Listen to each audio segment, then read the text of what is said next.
I've got something for you guys to listen to. I'm not going to be doing much talking during this video. This is taken from Way of the Master. If you don't check out their website, I'm going to link you to it at the end. So, enjoy. I just did a story that you're not going to believe. Here's the deal. Charlie Gibbons did a story about, how do you pronounce it? Kanzi, the gorilla, in Des Moines, Iowa, at the Great Ape Trust. They are trying to tell us... Bank for apes? That's pretty well, and that's exactly it. They're trying to show how apes can communicate. Please, at any moment, you are free to call into this here program, 1-877-LAW-GRACE, and tell me I don't have a clue what I'm talking about. Okay, but here's how I see this story, and you're going to hear it in just a moment. When the monkey is born, they start teaching it what button makes what sound. And so, for instance, they'll say coffee, and then they'll have the monkey push the button, and that's the symbol for coffee, and then the monkey pushes the button, and it says coffee.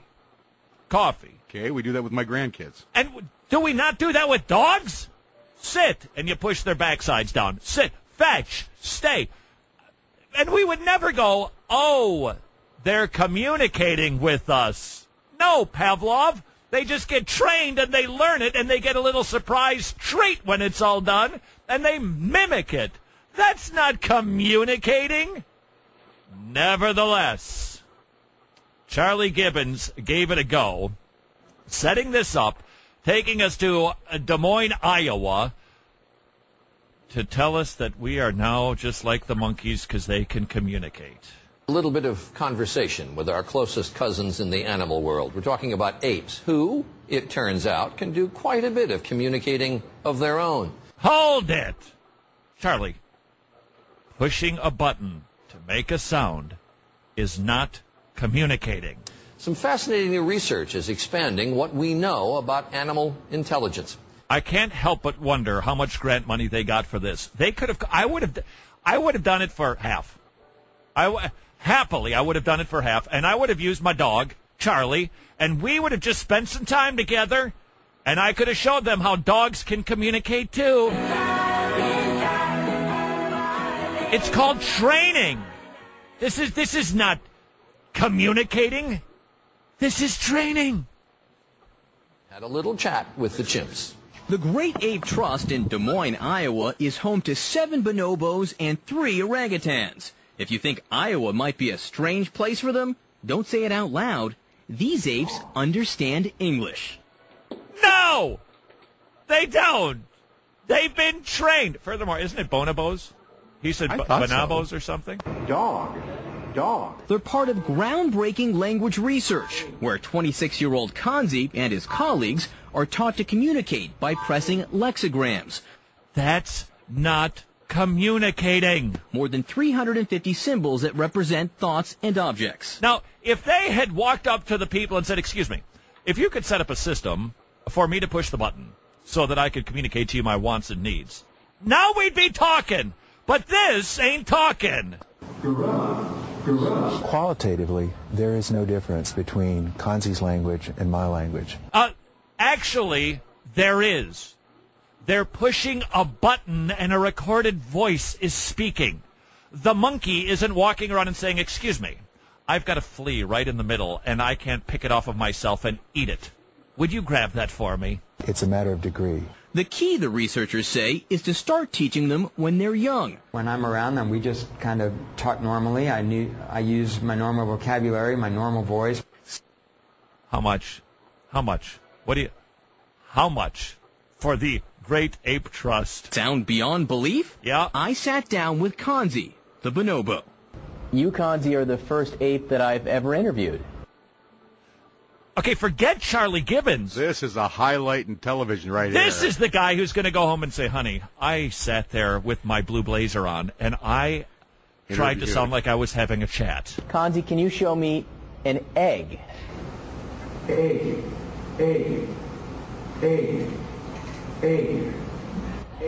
You're giving me a dozen eggs. Thank you, Kanzi. That's great. Surprise. I'm very surprised. Now, here's what they don't share with you on the little ABC report. Do you know why he kept pressing the button surprise?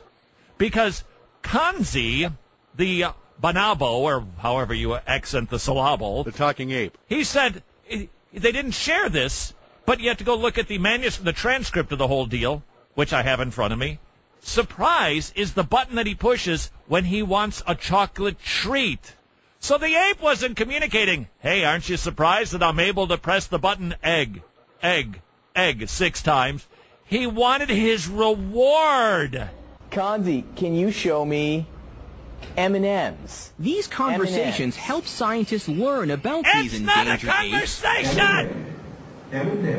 from the apes themselves. It also allows Kanzi to tell me if his stomach hurts, his head hurts, or if he's afraid or scared. Coffee.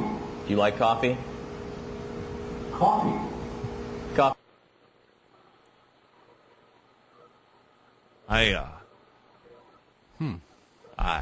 Coffee's good, huh? Kanzi understands English and the magic of decaf caramel macchiatos.